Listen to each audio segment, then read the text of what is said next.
set all of this up, so I'm going to give her a little blow again. So thank you all for coming. I'd like to thank, first of all, Professor Jürgen Leonhardt for coming all the way over here from Tübingen. We met because the Paideia Institute was mentioned in the London Review of Books review of Jürgen's book. And out of the blue, I wrote to him and said, hey, would you like to come to New York? We'd really like to meet you. I had been giving his book away to everyone I knew because it seemed like the clarion call for the mission of what our institute is interested in promoting, which is a view of Latin as the force with a capital F, like in Star Wars. That sort of holds Western civilization together and holds the universe together. I just got that so much from his book. So thrilled to have him here, and I'm thankful for his journey. And I also want to thank Columbia for working with us to co-sponsor this event. It's really special to be welcomed into such an august department and given an opportunity to present to this audience. So I'm grateful to Professor Volk and to the Columbia Classics Department, who also just became our newest institutional member, which we're also very, very proud to. So with these things having been said, I'm trying to stall because there are a few audience members who I fear may be Rari Nantes in Gurgite Vasto outside. On their way, we had about 25 people enrolled, so I think some of them are still going to trickle in. But that's okay. I've stalled enough. I'll introduce Barbara, who will tell us a bit more about Professor Leonhardt. Thank you, Barbara.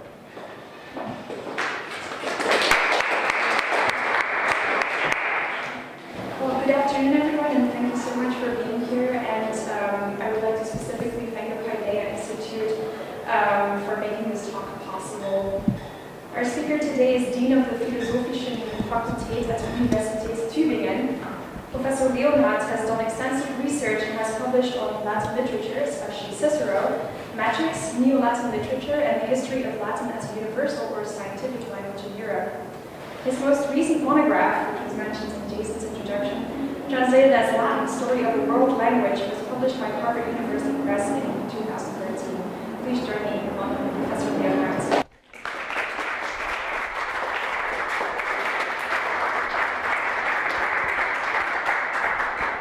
Good evening, everyone. Thank you for the kind introduction, or the kind introductions. That's the first time I got two introductions. It's the second time for me to be in New York. I'm very happy to be here, enjoy it very much, and thank you very much for the invitation too. Latin, yeah. I will speak about Latin and about English. First of all, I have to apologize for my English. I hope you will understand me. Of course, personally, I would prefer to speak Latin, but speaking about English, I think it's in some way easier to do this in English.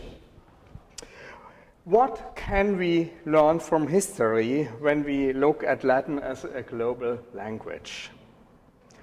The rise of English as a global language is, in my eyes, the most important development in language history since 2 or 3 centuries.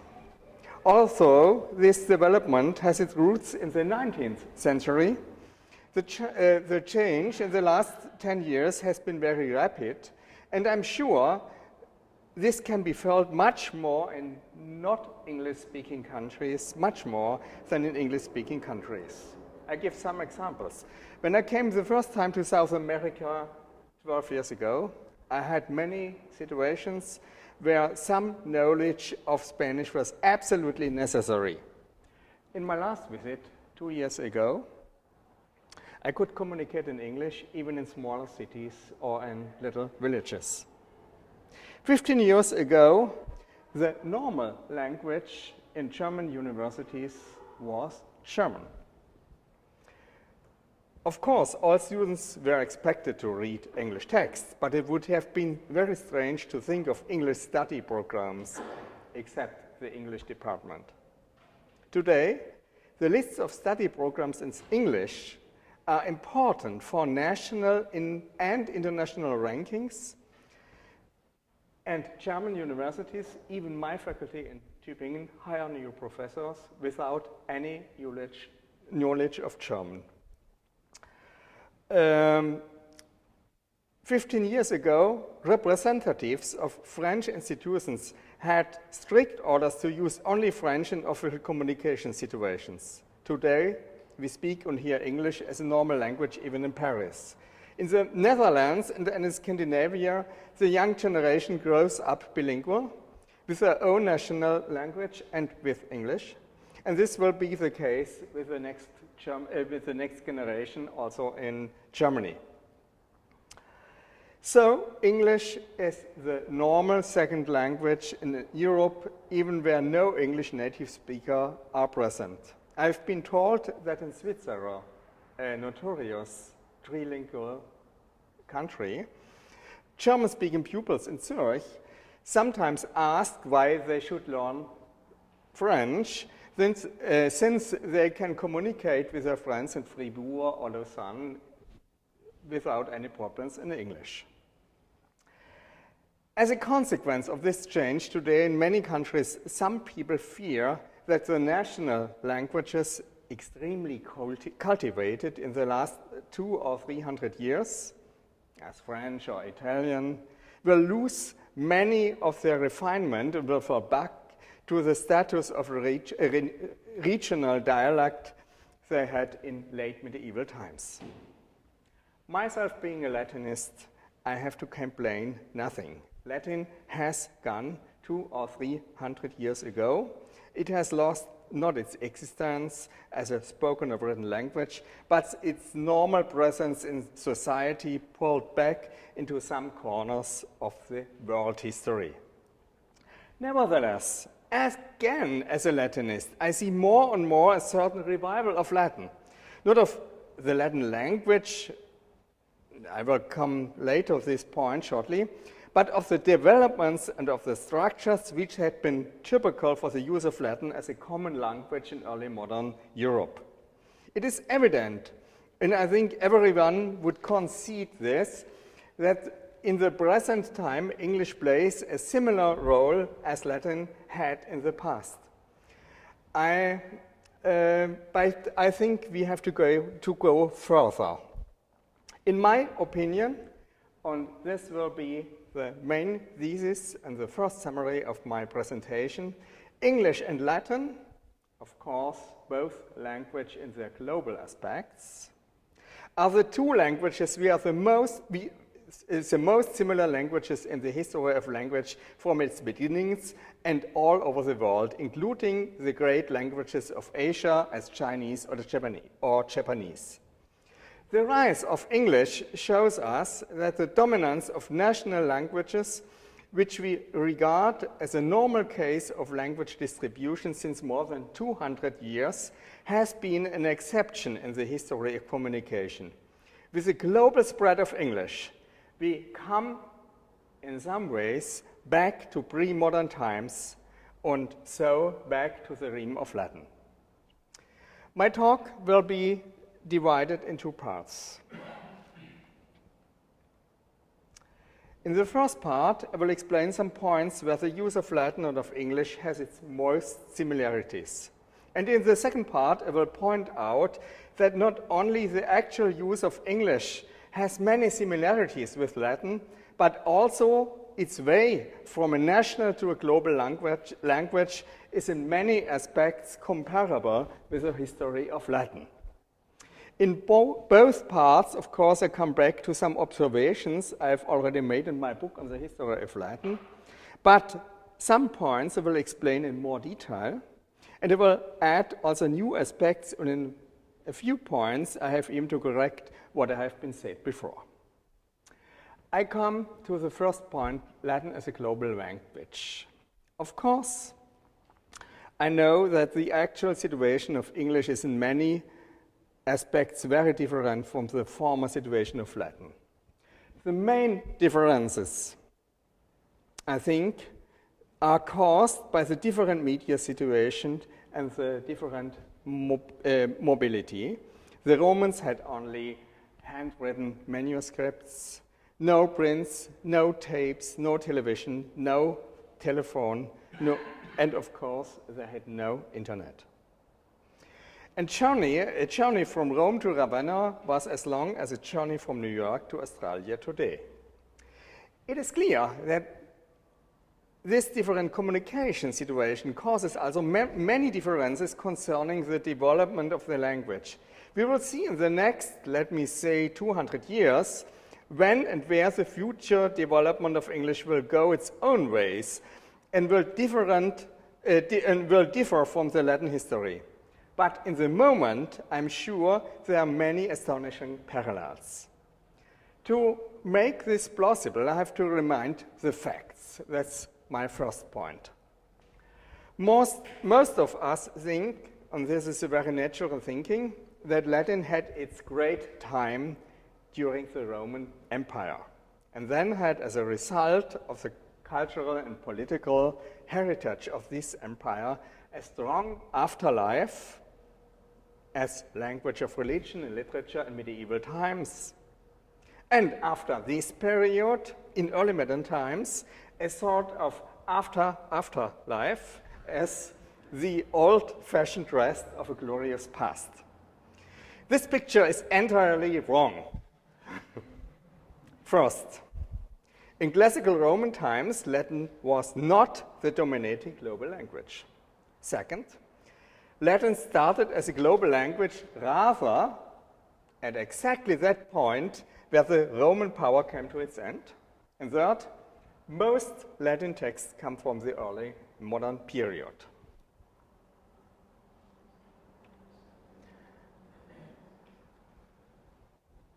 The first point is Latin is more than the language of the Romans. What you see here, not here, but here, is a map of the Roman Empire in the first centuries AD. The region of Latium, the offspring and very origin of the Latin language, is marked by a little field around the city of Rome. You will recognize that. Then you see included in a black line the regions of the Roman Imperium which became Romanized. Where the Latin language became the natural language of all people. In our days, the countries with Roman languages. In these regions, of course, Latin was the dominant language, but not in the sense of a global language, since the indigenous population had no written culture of its own, as, for example, the indigenous people of Australia 300 years or 200 years ago. So in the Romanized countries, Latin is not a global language, it's the only language, the only cultivated language. In the rest of the Imperium, as you know, Greek was the dominant language, and Latin only the language of administration, law, and military communication. Even in the western part of the empire, in Sicily and the south Italy, there were many Greek cities, and evermore, as you know, I think, at least the Romans itself, at least the leading parts of the society, had to learn Greek in school, and for literature, philosophy, and science, even in the first centuries of our age, the Greek language was the primary language even in Rome. Of course, Cicero had tried to establish philosophy in Latin language. But if you look onto the facts, he was not too successful. After Cicero, after Brutus and Seneca, we find only a few philosophers until the late antiquity, about in the 2nd and 3rd century AD. We find only a few philosophers who wrote Latin. But we find so many writing Greek even in Rome. It was not for an idiosyncratic love of Greek cultures that the Roman Emperor Marcus Aurelius wrote his Stoic treatise in Greek. It was the normal behavior at this time. In a similar way, we find many Latin historians in the first centuries BC and AD, but in the 2nd century AD, Greek historiography plays a dominant role even in Rome. In summary, Latin was in Rome the most used, but it was not the first language of the Roman Empire. Greek being in some fields more important, not only in the Greek parts, in the eastern parts, but in the whole empire. This situation is very different from modern English. Looking for a closer parallel to ancient Latin, I would rather than English choose Ottoman Turkish.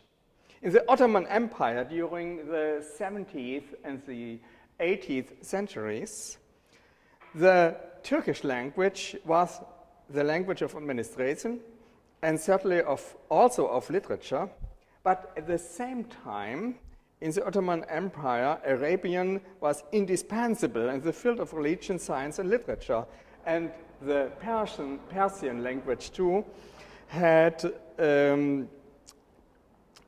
was very important. Both languages influenced the Ottoman Turkish deeply, as Greek had influenced and formed the Latin language before. Better parallels between the modern role of English as a global language and Latin are to be found rather in medieval and early modern times. That means in these centuries when the European languages, English, French, Spanish, Italian, German, later the Scandinavian languages, Polish, Russian, and so on, had already been developed. Preparing my book on Latin, I've tried to get an impression how many Latin texts are archived in all libraries in the world. I mean text, if I spoke of text, so I count Cicero's Catilinarian speeches only once, despite the fact that there exist in numerous editions and of each edition many copies. The texts of Roman antiquity are not so difficult to calculate. It is much more difficult to calculate the sum of the post-Roman and early modern texts. We have no exhausting list of printed works, no complete collection of inscriptions, and I think that even in New York there are many, many innumerous Latin inscriptions. We have no catalogue of handwritten letters, and we have absolutely no idea how many Latin archive documents are hidden in the archives of the world. Nevertheless, we can guess that the number of texts must be gigantic, given the fact that even in the 19th century in Germany, many doctoral dissertations had been written in Latin, and that only the Latin speeches pronounced for new honorary doctors in the last 20 years in the University of Oxford fill a volume larger than all surviving texts of Sallustius. We can be sure that the proportion between Roman Latin text and post-Roman Latin text is at least 1 to 10,000. 10,000. Yeah?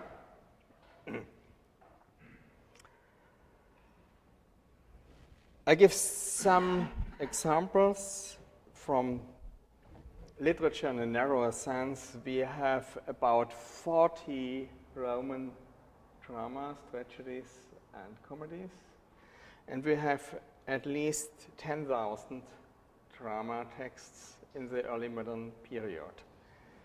We have about 500 poems, lyric poems in antiquity, and I think we have to calculate the number in the early modern period about more than 1 million. Yeah, they are not not 1 million masterpieces, of course. Yeah. There are many occasional poetry and so on, but I think it's more than 1 million.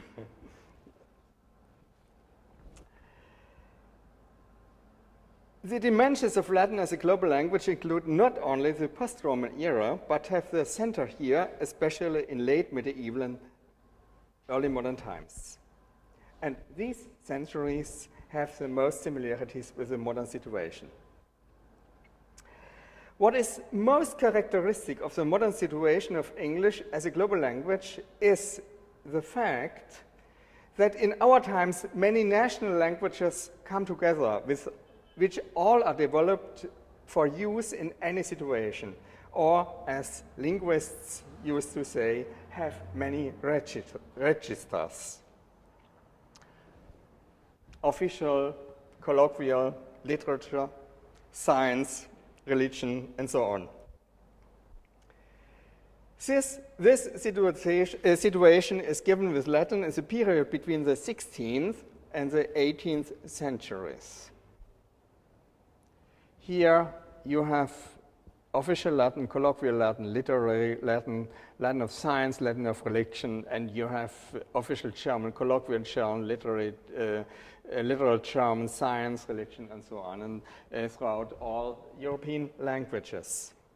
If you go to medieval times, for example, back to the 13th century, you'll find that Latin has all registers, official, colloquial, and so on, while French is used colloquial, and German. It has, of course, literature, as German has literature, but in a somewhat restricted way. You have almost no sciences. You have a restricted use of religion texts in vernacular languages, and a very restricted use of official use of French in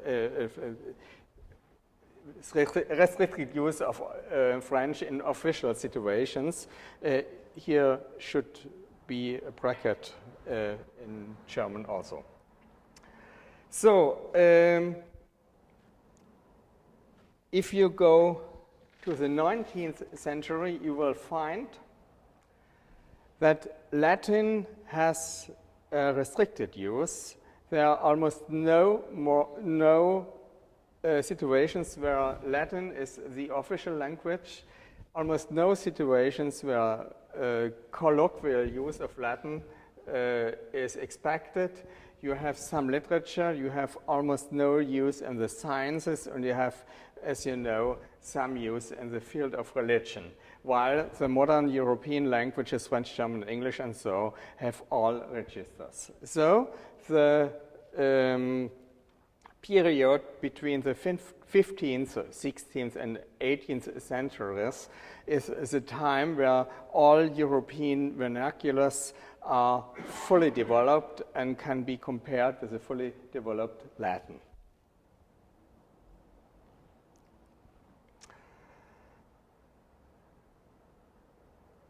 But at this point, you will raise the following objection, I think. There must be a great difference between Latin and modern English, because Latin in the post-Roman era has always been a historical language, only learned in school, while English is the mother tongue of more than 400 million people. This is right, but exactly in this point, global English comes nearer to Latin than any other language. If we look at the practical use of Latin in late medieval times, we should not speak of an historic or dead language, but of a second language without native speakers. For all educated people, Latin was a real second language, not only for written use, but also for oral communication.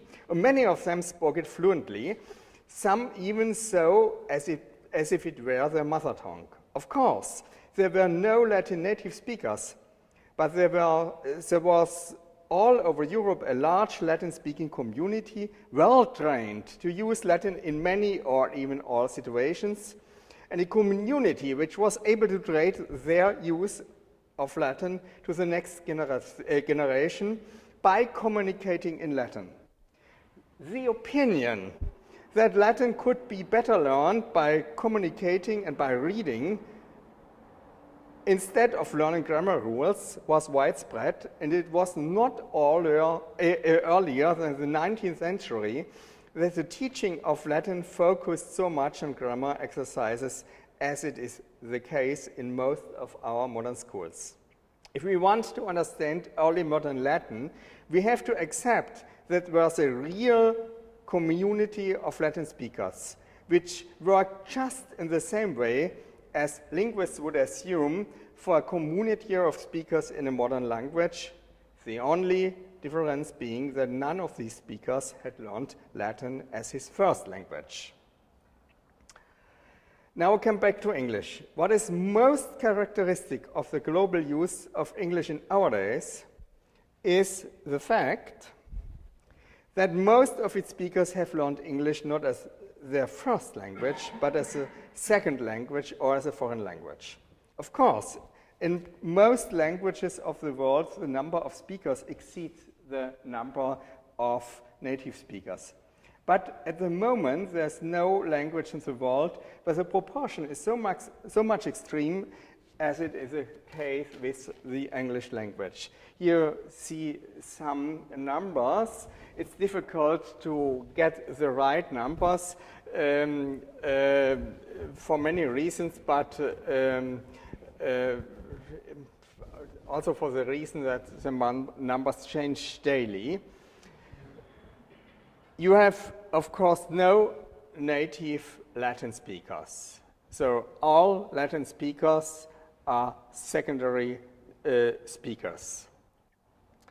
Here, as this an error here. Here should be, native speakers and total speakers. Okay, all speakers are secondary have Latin as a second language. We have Russian, 160 million people who speak Russian as their first language, and 270 million who speak it as second language. Chinese, 850 to 1,030,000. French, 80 to 230, Spanish, 400 to 530, and English, 430 million native speakers, and about 2 billion, it's difficult to say, who have a good knowledge of English, maybe as a second language or as a foreign language, and this number is increasing daily. So the proportion between native speakers and not native speakers are in English at least 1 to 5 or 1 to 10, we don't know. In the other languages we have proportions minor than 1 to 2, and so English comes closer to the Latin situation than any other language of the world.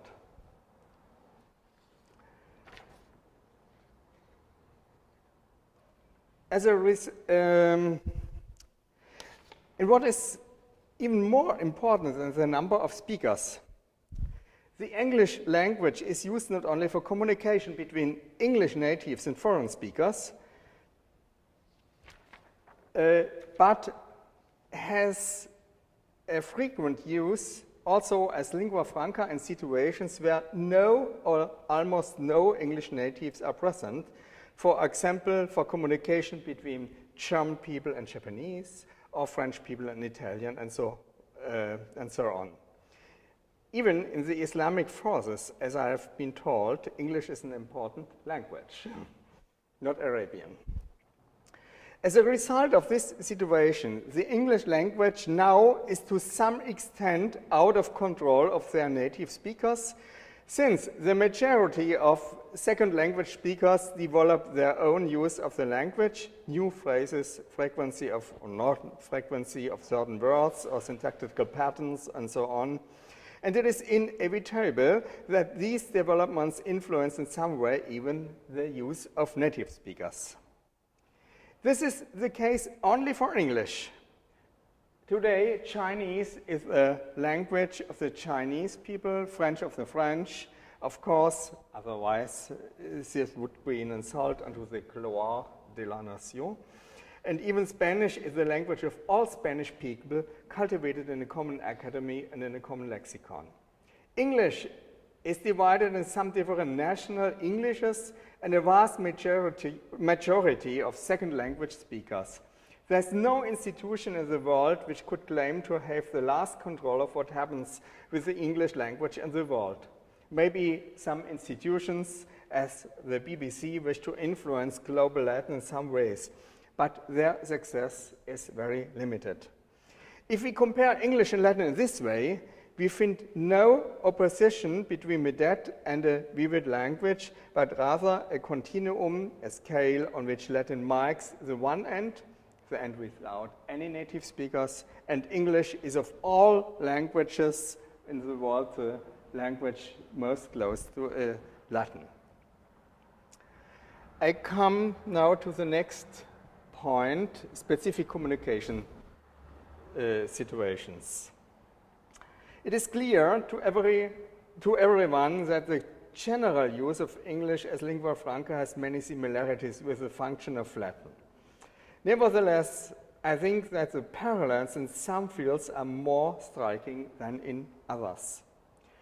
European politics is not the most striking example. Of course, Latin played an eminent role in this field, at least until the 17th century. But nevertheless, there is one difference. Latin has never been the language of the political elite of Europe. It was necessary for kings or dukes to learn Latin, even if some of them cultivated Latin literature. A good example is Duke Eberhard von Württemberg, Graf Eberhard im Barte von Württemberg, the founder of my university, the University of Tübingen, in the 15th century.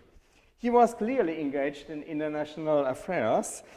He made a journey to Jerusalem, and he married a young girl from the family of the Gonzaga, the Dukes of Mantua. But his father, the father of the Duke, had forbidden him to learn Latin. Why? He feared that he would prefer literature studies to his duties as governor of the country. Today, no political leader would forbid his children to learn English.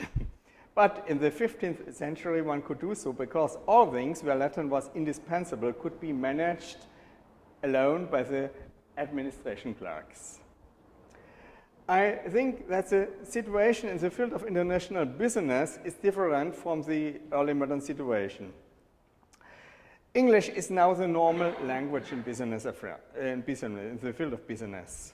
In the early modern period, Latin was indeed important for international communication, even for the servants who often had learned some elementary Latin, which helped them to provide for the horses in foreign countries and so on.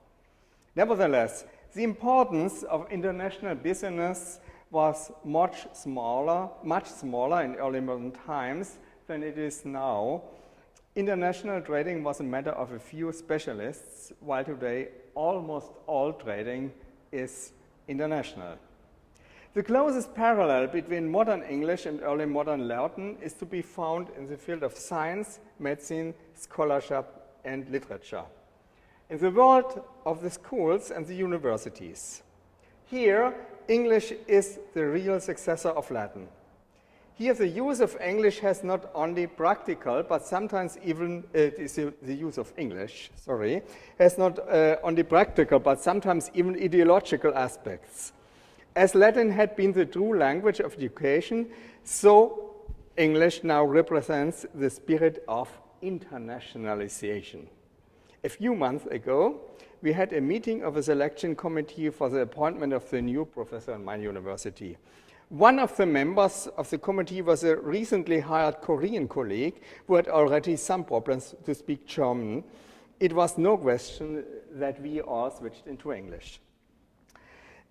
As you know, in early modern universities, Latin was a normal language, even if there were if nobody was present from another country.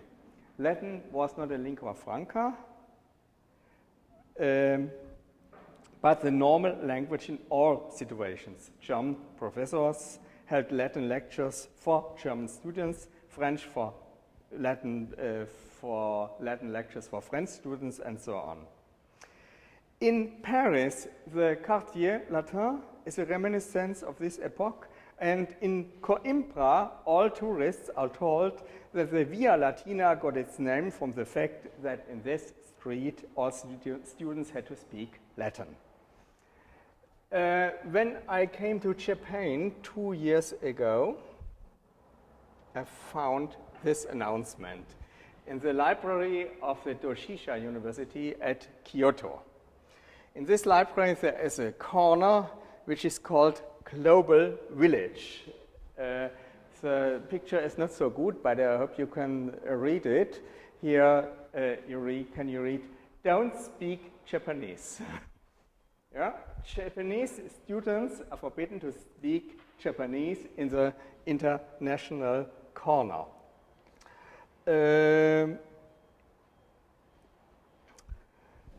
To have a better motivation to do so, look please at the following words. Snacks and drinks are allowed, while of course in the rest of the library, snacks and drinks are not allowed.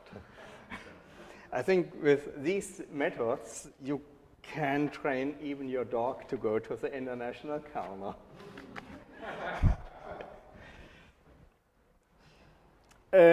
A further point where Latin and English are comparable is that there is no fixed pronunciation. In medieval and early modern times, the Latin pronunciation was different due to various regional practices.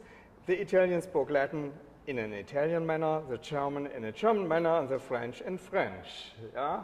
Legibus inter se, the first words of Caesar, de bello Gallica, legibus inter se differunt, would be in French, legibus inter se different. You know. We have many reports about communication problems resulting from these differences. When a German delegation came to Rome, they often didn't understand what had been said by the Italians. In our days, there are many varieties in pronunciation of English, not only the various Englishes of Great Britain, of the United States, of Australia, of Nigeria, of India, and so on, but there are our systematically developed pronunciation systems of Russian English, of Japanese English, of Korean English. Linguists can observe and describe these systems, and so you can say there is, we have in present times no real original pronunciation of English, and that's the same what happened with Latin 1,000 or 1,500 years ago. So these are some facts of the use of Latin as a global language. Now I come to the second and shorter part of my talk, the question of imperialism. Why could Latin and English develop to leading global languages? For the most of us, the answer will be clear. The Romans had been powerful leaders in the ancient world, so they promoted Latin. And in the modern world, first the British Empire and then the military and industrial power of the United States was the main reason that so many nations had to learn English. I think this is only one part of the answer. Of course, I admit that the history of Latin as a global language has to do with the power of the Imperium Romanum, and the modern development of English would not have been possible without the British Empire and without the political and economic power of the United States. But I think that we have to go deeper and to have to find more complex reasons for the modern predominance of English. And here, again, I think that the history of Latin can help us to understand this process. I see 4 specific conditions which have to be fulfilled in both languages, in Latin as well as in English. First, the disintegration of language and space. Second, the disintegration of language and power. Third, the fact that both languages work in multilingual communication spaces. And fourth point, the cultural impact of both languages. I come to the first point. Here you see one of my first slides again. Here is the city of Rome and the region of Latium, the original offspring of the Latin language.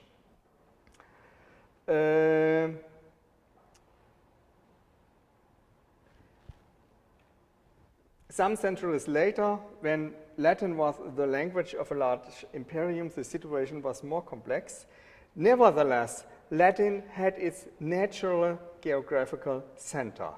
You see the black lines, that's as a natural space of the Latin language. In the 1st and 2nd century AD, Latin was the language of the western part of the imperium, while at the same time, Greek the language of the eastern part. It was clear where the center of the Latin language had to be. It was the city of Rome. The Roman elites, together with some experts for literature and grammar, defined the language standards, and whoever was born in other parts of the imperium could participate in this culture, but he participated in Rome. What we know of the Latin literature until the 2nd century AD has in general its center in the city of Rome. In late antiquity, Rome lost its predominance as a political and cultural center. Instead of Rome, the cities of Milan, of Aquileia, of Trier, of Constantinople, and some other cities became the centers of political power as well as of culture. Latin language was no longer defined by the use of the Roman people, and you could learn correct Latin everywhere in the imperium. This is the case with English today. French, even if used in many countries, has its center in France, the Chinese language in China, and so on. English is a pluricentric language. Latin in late antiquity may not have been a pluricentric language because there were no linguistic differences between the different centers.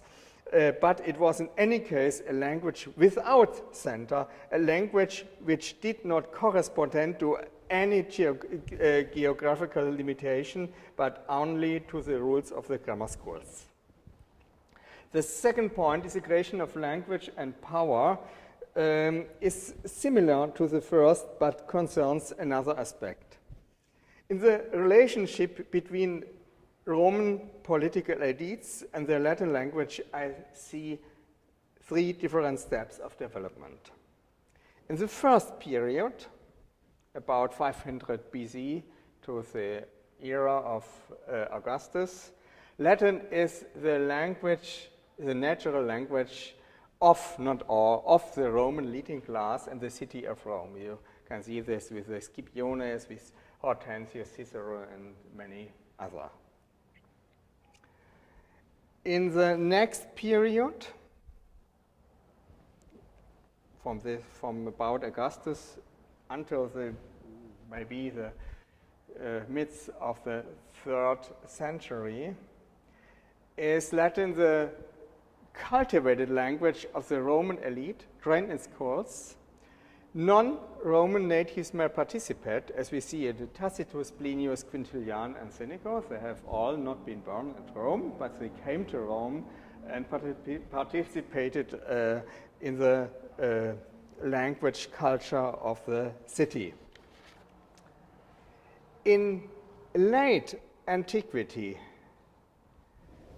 we do not know too much about the Latin competence of the leading class. Of course, some members of the elite, as the consul Mallius Theodorus in the end of the 4th century, or, you know, Boethius in the 6th century, were outstanding representatives of Latin language culture.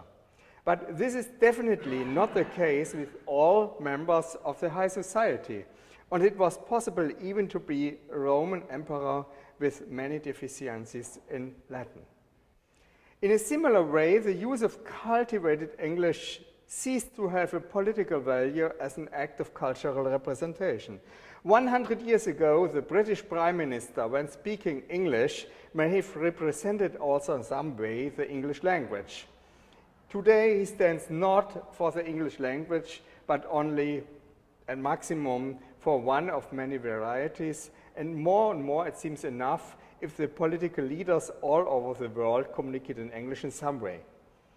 English may be the first language of many important political leaders, but its symbolic value, a sign of leadership, is at least reduced, more reduced than in any other language of the world. My third point concerns the formation of a plurilingual communication space. As I have already mentioned, Latin never has been the only official language in the Imperium Romanum. Latin could dominate over the languages of the indigenous Celtic or Germanic people who had no written cultures. But even in the center of Italy, besides Latin, Greek was an important language. When the Romans came to North Africa, to Egypt, Palestine, and other Asian regions, they found cultures with ancient languages which continue to be in use even during the Roman period. The Punic language in North Africa, Egypt, the Amharic language Hebrew, or the Parthian language. The Roman Imperium was a plurilingual imperium, and Latin had to coexist with many other languages which had mostly even deeper historical roots than the Latin language itself. This is the case also with the English language in the British Empire. In Australia, as Latin had done in the Celtic regions, the English language could suppress the language of the indigenous population. But in India and Pakistan, in the Islamic regions of Near or Middle East or in Hong Kong, English had to coexist with Sanskrit, Hindi, Urdu, the Arabian language, Persian, and so on. The British Empire, too, as the Imperium Romanum, had to include in some way the language traditions of many other cultures. And in this point, the history of English comes near to the history of Latin and differs from the history of other European languages. If we look on the history of the French colonies, we have almost no countries with long-lasting literal traditions, except in the western part of North Africa, the Maghreb. In a similar way, in the Spanish Imperium, the Spanish language was almost the only language of any importance. And so I think that this experience with plurilingual settings made it easier for the Latin language as well as for the English language today to find its role as a world language, since plurilingualism is one of the essential features in the use of every world language. The last point is the cultural impact. The Latin tradition of Europe has its center not in Latin administration or Latin military terms, but in the cultural tradition of the whole Greco-Roman world, in refined literature, rhetoric, philosophy, Christian religion, sciences, and medicine. And in the same way, the English language stands not for Great Britain or for North America, but for the traditions of the European and American culture in a more general sense. I know that this function could be fulfilled in the same way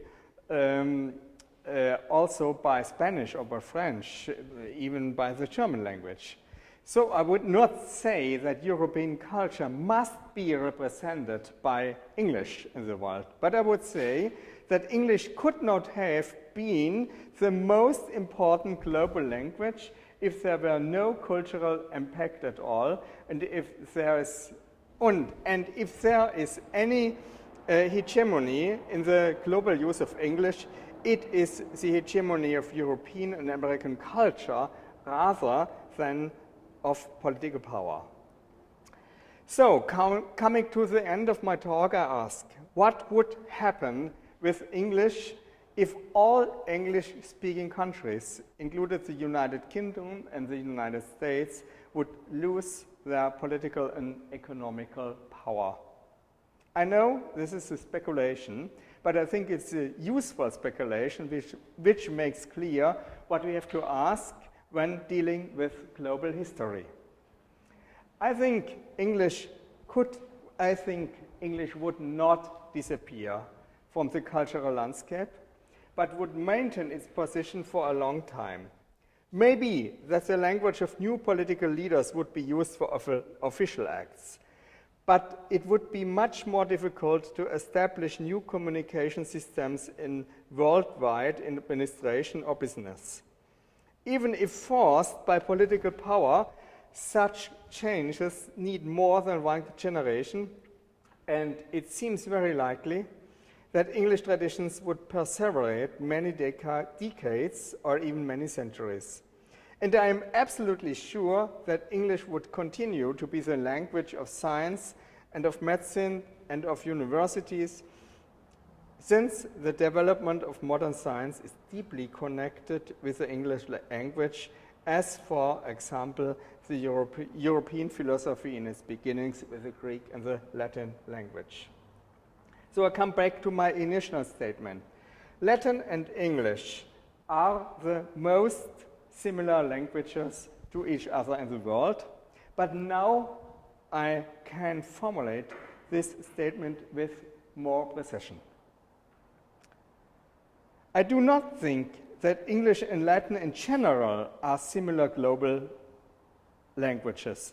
What I wanted to point out is the fact that English has come now to the point where Latin has been after the end of the Roman Imperium, after some centuries of global use. The point where the language becomes independent from any population, independent from political power, independent from geographical spaces, and becomes a real-world language with its own rights. To say it clearly, there is no statement about our political future. Maybe the United States or other English-speaking countries will play a dominant role in the world for another 500 years. We don't know that.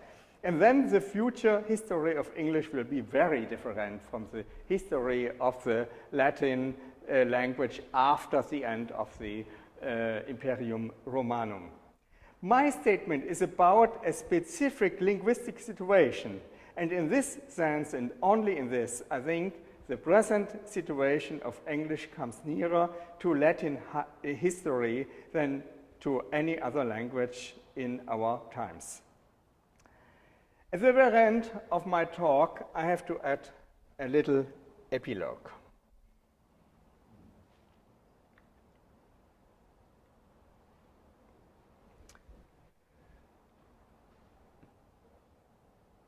This epilogue will be not so important for the global use of Latin, but I think for all lovers of Latin culture, one question remains open. What is about Latin as a refined language of literature? Indeed, here the role of Latin and of English in the process of globalization are very different. In the beginning of the Roman era, the Latin language has been formed as a literary language after the model of the Greek language. In this sense, Greek for a long time has been respected as the cultural mother of Latin. As you know, Cicero and his generation first tried to make the Latin language in all respects comparable to the Greek. In the same way, the modern European languages had been formed after the model of Latin, and in early modern Europe, the Latin language has been not only a global language, but also the cultural mother of the European vernaculars. And besides the global use in politics, science, and universities, the cultural prestige of Latin was higher than the prestige of the European languages. Of course, English, the modern English, is not the model of other languages. The other European vernaculars, German, French, etc., as well as the Asian or Slavic languages, have long traditions as cultural languages and need no refinement at all.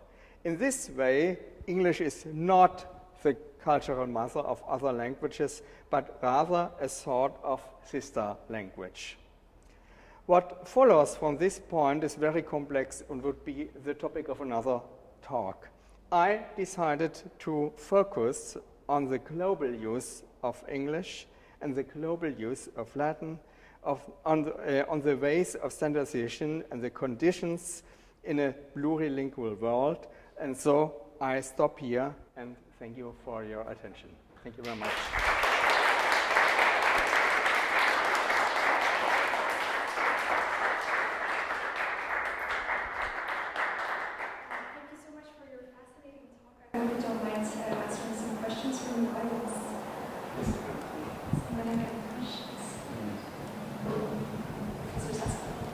I was fascinated by that. There was one thing that I don't think you mentioned very much, which is the church. The role of Christianity in maintaining Latin and in spreading it for about 6 or 7 centuries. Of course, you're right. Many ask this.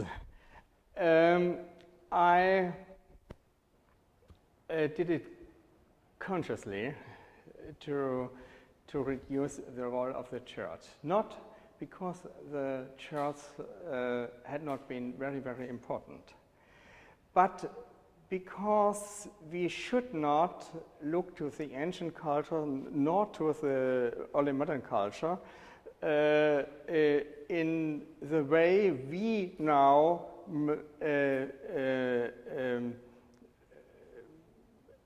make a difference between secular and Christian affairs, between secular literature and with the history of religion. Yeah? This difference is not so valid in the European tradition, maybe other in the Islamic countries, where the Arabian is always the way of the language of religion, while other languages as Turkish, as Persian, so at the same time play an important role. I think in Europe you can't make any difference between secular traditions and Christian and church traditions until, let me say, the early modern period. In the 16th century, I think, there is almost no difference even between Protestant church and Catholic church. The same proportions between Latin and German texts, and so Latin and French texts, and so. And it's not earlier than, I think, the 17th centuries when the Latin in the Catholic Church starts to play a special role. And this special role has not so much to do with church traditions. It's a result of the fact that the Catholic Church in this time was the only international institution of any importance. Yeah? The Protestant churches were regional churches of Germany, of some parts of Germany, of Switzerland and so. Politics had changed to national debates, and the only really international organization had been the Latin Church, the Catholic Church. I think that's the main reason for the Church to start this special role with Latin. So, in summary, you are absolutely right. Many things of many of what I've said belongs to the Church, but Latin has this development not because it was with the Church, but because the Church was a natural part of the broader society. Yes, no, I wouldn't have been concerned with the religious secular divide. I was thinking of the Church in, say, the 6th or 7th century being comparable to mass media, no? That is, mass media. Of course. Television, the internet, as simply a vehicle that spread the language. Of course, But I think it's not useful to make a difference between religious affairs and not religious affairs. Yeah. Well, you might want to comment on when the Church moved from Greek to Latin. That might be part of this discourse. When the Church. Yeah. Right. In the late antiquity, as you know, the beginning, the Roman Church used the Greek language. And it was not earlier than this 3rd century when we had the first Latin texts in Rome itself. My question is, when looking at languages, you're clearly looking at this language as a linguist would, as a comparative linguist. What role does technology play as a variable there? And the technological situation on the ground in antiquity is obviously very different than now. And do you think that accounts for any important differences between English today and Latin back then? Of course, in former times, it was necessary to have fixed grammar, because otherwise it would not have been possible to learn Latin or Greek or any other language, world language, in the same manner in two different cities. Yeah? After Latin had ceased to be defined by the population of the city of Rome, you must have a fixed ground on which you can buy any, and you construct any language teaching. This was the classical literature. Yeah? And without this fixation, it would not have been possible to speak the same Latin in Milan and in Antioch and Constantinople and so. Yeah, it was not possible for people to have television, to hear the targets, to see movies and so on. That's a great difference to modern times. And actually, I don't know what will happen with English in this sense. Of course, it's much more easier to introduce language changes with television all over the world and so. But nevertheless, I think it would be possible that the global English also, as had been the case with Latin, will be a fixed language. because even if you have internet, if you have mass media and so, it's almost not possible to reach all people in the world with one mass media, yeah? with one medium. If we had strict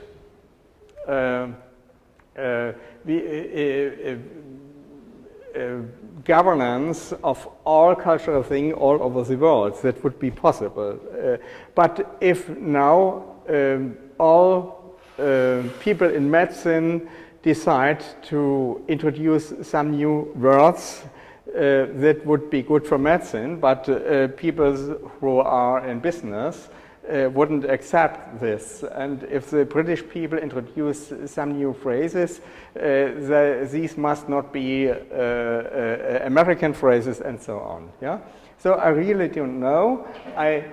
If we had only manuscripts and printed books, now I would say Latin will be a fixed, English will be a fixed language, as had been Latin. Now with mass media, I don't know what to say, but I think it's possible too that English will be a fixed language.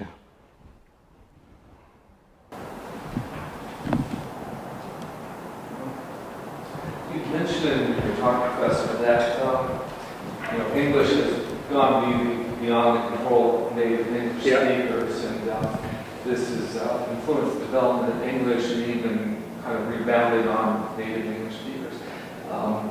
Is something similar happening with Latin to the point where the substrates of the Italic and German or Celtic dialects are doing the same thing as people who are learning Latin?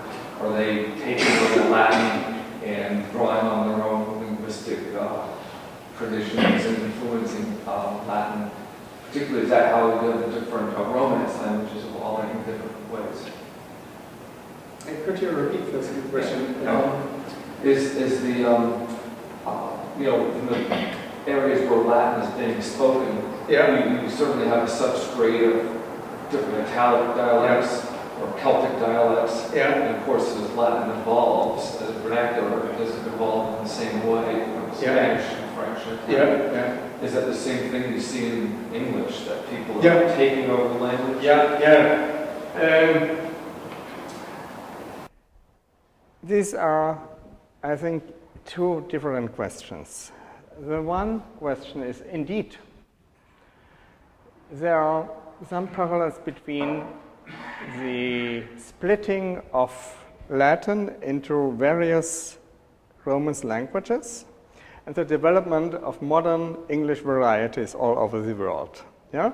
And these parallels have been observed, not by me, but by English linguists. And the English linguist David Christer, I've mentioned this in my book, compared also, I think it would be possible that global English one day will be a special variety above all geographical defined English varieties as American English, British English, Indian English, and so, yeah? And that has been the case with Latin. Latin, the global variety above the Proto-Spanish, Proto-French, Proto-Italian, and so, Vulgar Latin, yeah? This is the one parallel.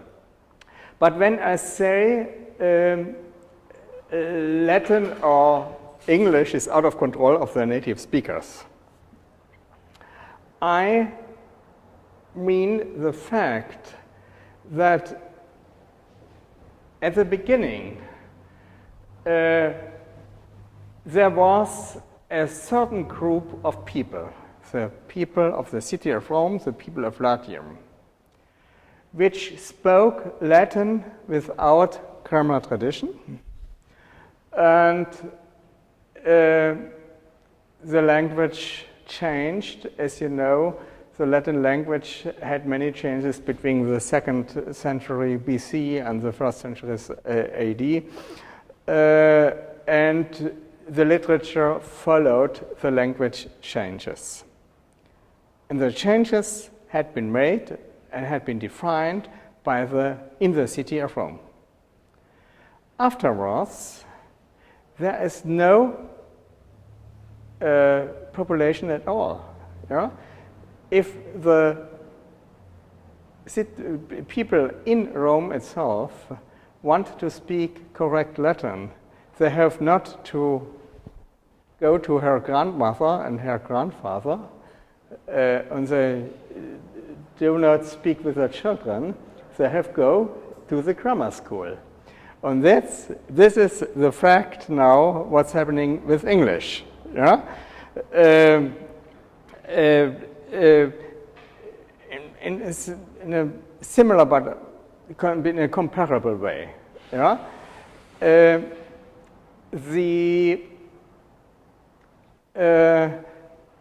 There are so many people speaking English as a second language that they have some influence on the original English.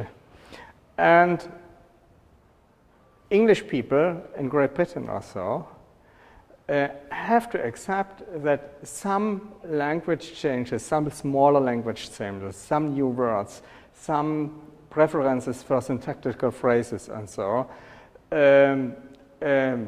come up not by English-speaking people, but, for example, by Japanese, by Chinese-speaking people, by Chinese people speaking English. So the language develops, actual English language develops, even by the influence of secondary speakers.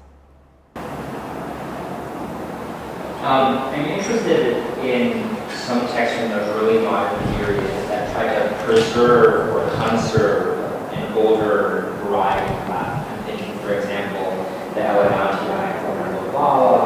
For example, the Elegantiae of Lorenzo Valla, or some educational texts of Erasmus, for example, that try to direct the development of Latin, or to return to a kind of Latin that, say, was more familiar to Cicero than to Erasmus's contemporaries. And I'm wondering what those kinds of texts or those kinds of conservative movements play in your theory in the relationship between Latin and English, whether those are important developments in the history of Latin, and whether you would need those kinds of developments to also occur with English, such, we have, in the modern, early modern period, we have a very excessive discussion about the correct form of good Latin. And you know there are many schools, the school of a strong Ciceronism, the more liberal school of Erasmus, the even more liberal schools of others who accept the practical use of Latin used in medicine schools and so. Some authors prefer only classical texts, some authors include Plautus and Terence as models of language and so. There are many, many schools, and they came never to an end of this discussion. But there was a discussion, yeah? People were interested what is the correct form of the language. We have this sort of discussion to a certain extent now in Spanish. Yeah? There's a common Spanish language academy at Madrid, a common Spanish lexicon, and the Spanish-speaking people all over the world try to keep in some way together the different Spanish varieties of South America, of Philippines, and so on. Yeah? There are different varieties of Spanish, of course, but there are attempts to secure the unity of the Spanish-speaking world. In the case of English, we have no such attempts. Yeah? We have some attempt to define British English, and we have to define, we have some attempts to define even American English. I don't know anything about Indian English or so, but we have no global attempts to define what be a common form of English. We had one attempt a few years ago to define some core features of English pronunciation for practical reasons, because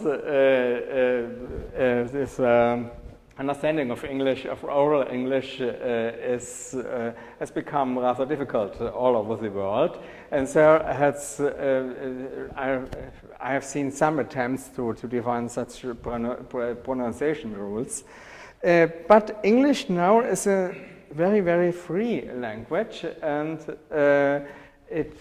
I think it's fascinating to wait some years or some decades if there will the beginning of a common language definition that would be, I think, a comparable point to the definition of a common standard in late antiquity in Latin, or if it will be possible to develop English in a more freely way per mass media, internet, and so. I really don't know what will happen. I'm afraid we're running a little bit out of time, but I suggest that we continue this fruitful discussion in the reception, which will be held in room 411 in the same building. Thank you all for coming to the last talk of our colloquium series this semester, and let's thank our speaker one more time. Thank you.